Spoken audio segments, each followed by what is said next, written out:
one time I was on a hiking trip. I noticed trees, and I realized that trees were made for collecting sunlight. So I tried to think of how I could put solar panels on trees. Once I saw there was a pattern in the trees, and I was like, there must be some mathematical formula behind the trees.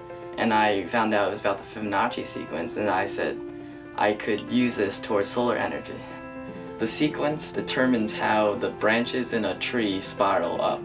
I realized where leaves are, I could just put solar panels. I eventually came up with my first model. These are the solar panels that are supposed to be like leaves, and it's following the Fibonacci sequence of an oak tree, which is 2 to 5. I chose the oak tree because it was most likely found in the New York area where I live. This is my second model, and you can see it's much bigger, and it follows the Fibonacci sequence of an oak tree, which means that 5 branches spiral on the trunk twice to reach the same starting point on the trunk. So you can see this is the first branch, second branch, third branch, fourth branch, fifth branch. The sixth branch is in the same position as the first, and it just keeps spiraling all the way up like a tree. Almost as though it tracks the sun throughout the whole entire day, because you'll have collection in the morning over here, collection in the afternoon up here, and also collection in the evening over here.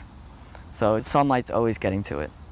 My dad told me about the Young Naturalist contest, so I was like, I probably should enter into this. It turned out that I became a finalist. Aidan's entry surprised us. That was one of the more applied entries in terms of looking at the sun and thinking about solar energy and thinking of a new way to create solar power. The fact that he was able to look at trees and make a direct connection between the way leaves and branches are arranged on trees and how that might help him think differently about how solar panels maybe should be arranged blew us away.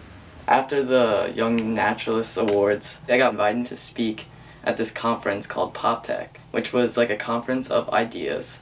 And I was invited to the White House Science Fair, where I presented my project to President Obama. And it was just cool to hang out with kids who also had an interest in science.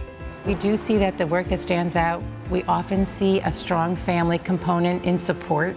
You can tell that the young people have needed the support to build their solar models, as in Aidan's case. My grandpa has really helped me with building it and giving me suggestions on what type of materials I should use. And my dad just has been encouraging me all along. They're the problem solvers of tomorrow. That's why you have to spend time with them, you have to work with them and encourage them. When I'm older, I definitely want to do something involving innovation and science. I definitely think kids should be more involved in science, because what we do now is really going to affect what we do in the future, and we have the power to change the world.